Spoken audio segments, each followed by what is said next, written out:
बादब बामुलाहज़ा में मैं फ़ज़ल इमाम मलिक। एक तरफ मज़दूरों, किसानों, गरीबों के लिए बड़े बड़े दावे किए जा रहे हैं और दूसरी तरफ मज़दूरों की जानें लगातार जा रही हैं। अपने अपने घरों को पहुंचने की बेचैनी, ललक और न पहुंच पाने की पीड़ा लिए सड़कों पर निकले, ट्रकों में सवार, साइकिलों पर सवार जब वो घरों के लिए निकल रहे हैं, कभी रेल की पटरियों पे वो कुचले जाते हैं, कभी सड़कों पर बेमौत मारे जा रहे हैं। उन मौतों पे सरकारें भले थोड़ी देर के लिए संवेदना प्रकट कर दे, लेकिन दरअसल सच तो ये है कि सरकार संवेदनहीन हो चुकी है। न केंद्र की सरकार को मज़दूरों को लेकर बहुत ज़्यादा चिंतित है। अगर चिंतित होती तो जब देश के नाम राष्ट्र को संबोधित कर रहे थे देश के प्रधानमंत्री नरेंद्र मोदी, तो उन प्रवासी मज़दूरों की का जिक्र वो करते। सड़कों पर चलते हुए वो मज़दूर जो भूख से लड़ते हुए अपने अपने घरों को जा रहे थे, और कईयों की मौत भूख से भी हुई, हादसों से भी हुई, कहीं मालगाड़ी ने काटा और कहीं गाड़ियों ने कुचला, उनका जिक्र वो करते। लेकिन प्रवासी मज़दूर जिनका योगदान इस देश के निर्माण में सबसे ज़्यादा है, उसका जिक्र तक देश के प्रधान सेवक नहीं करते हैं, तो सोचने की बात यह है कि कितने संवेदनहीन सरकारें हो गई हैं। राज्य सरकारों और सरकार के बीच जिस तरह से लुका छुपी का खेल प्रवासी मज़दूरों को लेकर हो रहा है, वो सचमुच अपनी आप में चिंता में डालने वाली बात है। अंदर तक कहीं हम तमाम लोग जो थोड़े भी संवेदनशील है, जो संवेदनाएं अगर बची है लोगों में, जो थोड़े बहुत लोग जिनकी में संवेदनाएं हैं, उन मज़दूरों को पीड़ा को देख के विचलित होते हैं और बिना जाति धर्म देखे कोई चप्पल दे रहा है, कोई खाना खिला रहा है, कोई बिस्किट दे रहा है, कोई पानी दे रहा है, लेकिन इन सब के बीच सरकारें सिर्फ ज़बानी जमा खर्च बयान दिए जा रहे हैं और बड़े बड़े दावे और बड़े बड़े वादे।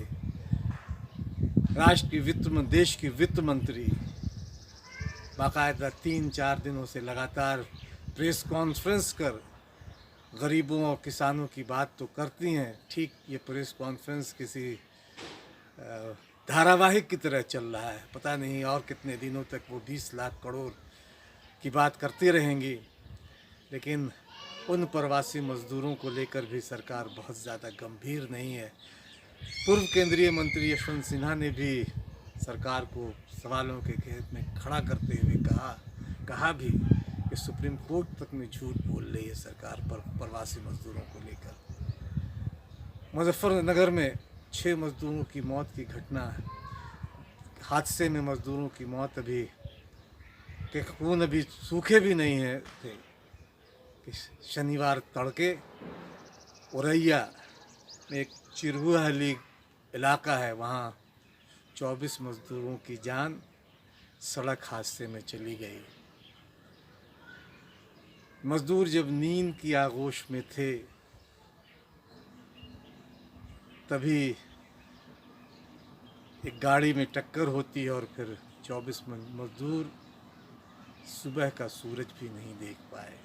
उन्होंने तो उम्मीद जगाई होगी कि वो कल का सूरज देखेंगे, अपने अपने घरों में कल का सूरज देखेंगे, लेकिन ऐसा नहीं हो पाया। मिनी ट्रक में सवार कुछ मज़दूर चिरुहली के पास एक चाय की दुकान पर चाय पीने के लिए उतरे, ज़िंदगी उनकी बच गई। एक दूसरा ट्रक जो पीछे से आ रहा था, उसने उस मिनी ट्रक को में टक्कर मारी। कहा यह जा रहा है कि वो ड्राइवर जो है उसको झपकी आ गई, चूँकि सड़कें लगभग 3-3:30 बजे का वक्त रहा होगा। वो वक्त मज़दूरों के लिए भी बहुत काल का वक्त कह सकते हैं कि काल का समय रहा, जिसने देखते देखते 35 मज़दूरों को अपनी गोद में ले लिया। काल ने मज़दूरों की जान ले ली और 35 मज़दूर ज़ख्मी हालत में अस्पतालों में भर्ती है। कौन जिम्मेदार है इन मौतों का? जाहिर है कि सरकार इतनी संवेदनहीन हो गई है कि वो अब इन मज़दूरों की पीड़ा को सुन तक नहीं पा रही है। बार बार लोग कह रहे हैं कि सुनिए सरकार, मुझे जीना है, मुझे घर पहुंचाओ सरकार। लेकिन सरकारें बहरी हो गई हैं। सरकार के कानों तक, सरकारों के कानों तक, बल्कि कहा जाए कि केंद्र और राज्य सरकारों की कानों तक उन मज़दूरों की आवाज़ें नहीं पहुंच रही हैं। इन 24 मज़दूरों की मौत का जिम्मेदार कौन है? भले लीपापोती फिर हो जाएगी, एक जांच कमीशन, ये सारी बातें फिर से की जाएंगी, लेकिन कई सवाल इन हादसे के बाद भी फिर वही सारे सवाल सामने आते हैं कि रोटी और भूख